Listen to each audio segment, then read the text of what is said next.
나눔가족 여러분, 오늘 말씀은 변화산 사건입니다. 예수님께서 기도하시는 중에 그 모습이 영광스러운 모습으로 변화하시죠. 얼굴과 옷이 눈부신 광채를 발합니다. 천상의 존재인 모세와 엘리야가 이 기도의 자리에 나타납니다. 영광스러운 모습으로. 그리고 예수님과 더불어 예루살렘에서의 별세에 관하여 논의합니다. 구름 속에서 하늘의 소리가 들립니다.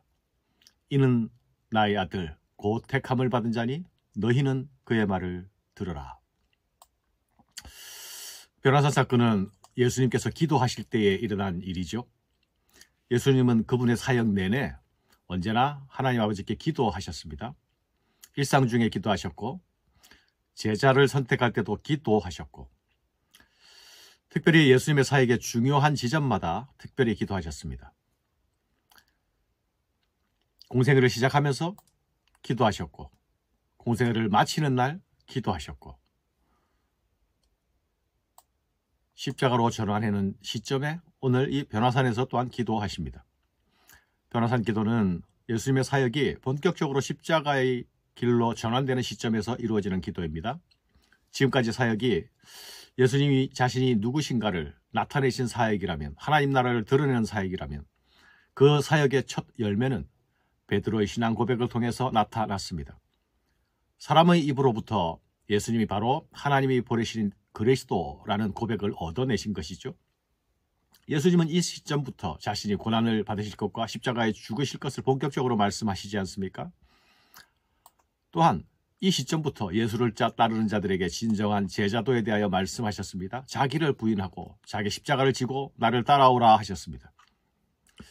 예수님은 이 변화산 기도의 응답을 통해 십자가를 향해 걸어가시는 그분의 길이 큰 확신 가운데 걸어가실 수 있게 됩니다. 누가복음 9장 51절에 보면 예수께서 예루살렘을 향해 올라가시기로 굳게 결심하셨다 라고 말씀하죠. 이 갈보리를 향한 사역, 그 대장정을 앞두고 예수님은 기도하신 것입니다. 일상 속에서 기도하셨지만 특별한 일을 위하여 특별히 기도하십니다. 일상 속에서 기도할 수 없는 사람은 큰 일을 두고도 잘 기도하기가 힘들지요. 이 변화산에서 하나님은 예수님의 기도에 응답하십니다. 변화산에 임한 하늘은 예수님의 기도에 응답이면서 하나님께서 아들 예수님을 향한 변함없는 신뢰와 사랑을 확인해 주는 사건입니다. 하늘 아버지께서 아들 예수 그리스도를 품에 꼭 껴안아 주시면서 격려해 주시는 사건이죠. 그것이 어떻게 나타납니까? 기도의 자리에 하늘이 열리고 임하고 있죠. 예수님이 기도하시는 이 자리는 땅과 하늘이 구분이 없는 특별한 공간으로 변해버렸습니다. 땅의 기도의 자리에 하늘이 침투해 들어온 것입니다. 그리고 땅의 예수님이 하늘의 천상의 모습으로 변모하십니다. 예수님의 얼굴과 입으신 옷이 변화되죠. 그분의 존재가 천상의 영광스러운 존재로 변화되었다는 것을 의미하는 것이 아닙니까? 예수님은 영광의 자리를 버리시고 이 땅에 오셨습니다. 그리고 십자가의 고난과 부활을 거쳐 다시 영광 받으실 것입니다. 앞으로 걸으시게 될 본격적인 고난의 길을 앞두고 예수님이 기도하시자 하나님은 그 아들이 고난 이후에 받게 될, 고난 이후에 입으시게 될 그 영광을 미리 보여주고 계신 것입니다. 기도의 자리에 갑자기 등장한 두 사람은 율법과 선지자의 대표입니다. 율법과 선지자의 대표는 그 구약 성경을 의미하죠. 모세와 엘리야. 이들이 예수님과 예루살렘에서의 별세를 의논하였다. 이것이 무슨 의미일까요? 예수님이 걸어가실 갈보리 십자가의 길, 그 순환이 성경의 지지를 받는 사건이다 라는 것을 확인해 주는 것입니다. 성경의 성취이다 라는 사실을 확인해 주는 것이죠. 구름의 등장은 거기에 하나님이 임하셨다 라는 것을 나타내는 것이죠. 그 임재가 있을 때에 그들은 두려움을 느꼈습니다. 그 구름 속에서 소리가 들리죠. 이는 나의 아들 곧 택함을 받은 자니 너희는 그의 말을 들으라. 이 소리는 하늘아버지께서 아들의 순한 행보에 대해 지지해 주시는 지지선언입니다.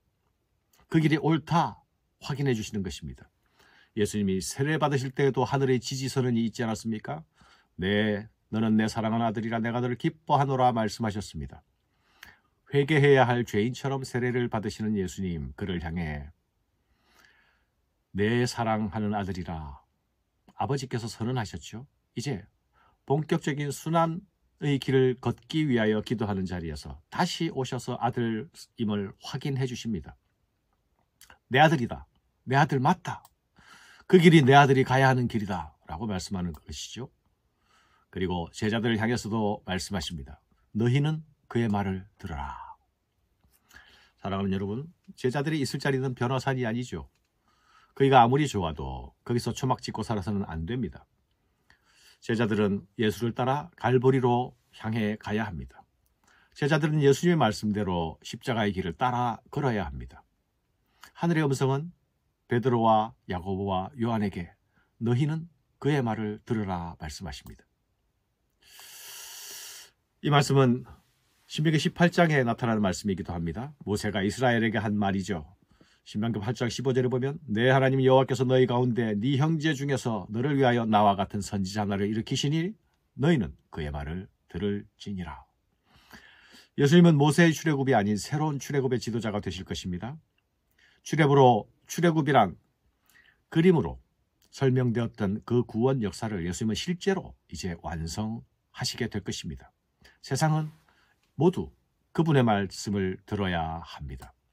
고난을 거부하고 영광을 바라는 제자들도 예수님의 말씀을 들어야 합니다. 고난을 통해 영광으로 들어가는 길, 그것이 성경이 말씀하던 길이고 하나님께서 지금 옳다 확인해 주시는 길입니다. 예수를 따르는 자들은 예수님이 걸어가시는 그 길을 받아들여야 합니다. 그리고 그분을 따라 보고 배워야 합니다. 고난 없는 영광은 없습니다. 고난 없는 신앙생활을 원하는 모든 사람들은 이 말을 기억해야 합니다. 너희는 그의 말을 들어라. 베드로와 야고보 요한은 기도 중에 졸고 있었죠. 졸다가 보았지만 그래도 그 모습은 영원히 바뀌지 않았으면 좋을, 사라지지 않았으면 좋을 그런 그림이었습니다. 그래서 여기다 초막 셋을 짓겠다고 말하죠. 그러나 지금 잠시 보이는 이 영광의 그림은 장차 누릴 영광을 미리 보여주신 것입니다. 잠시 땡겨서 보여주신 것이죠. 이 영광에 이르기 위해서는 반드시 고난의 길, 십자가의 길을 통과해야 합니다. 예수님을 변화산에 묶어둘 수는 없습니다. 예수님은 갈보리로 올라가셔야 합니다. 제자들은 내 길을 주장하는 자가 아닙니다. 내 생각대로 예수님을 이리저리 움직이는 자가 아닙니다. 제자는 스승의 말을 듣는 자이죠. 제자는 스승이 가시는 길을 따라가는 자입니다. 오늘 나는 주님을 따라가고 있습니까? 그 따르는 일을 위해 기도하며 따라가고 있습니까? 혹시 졸고 있던 제자들의 모습은 우리들의 모습은 아닙니까? 아직 영광의 때가 아님을 기억해야 합니다. 고난을 통과해야 합니다. 그러기 위해서는 더욱 기도해야 합니다. 조는 자들은 그 길에서 넘어지게 될 것입니다. 너희는 그의 말을 들으라. 우리는 그의 말을 들을 뿐 아니라 그분의 행하신 모습을 따라가야 합니다. 감사합니다.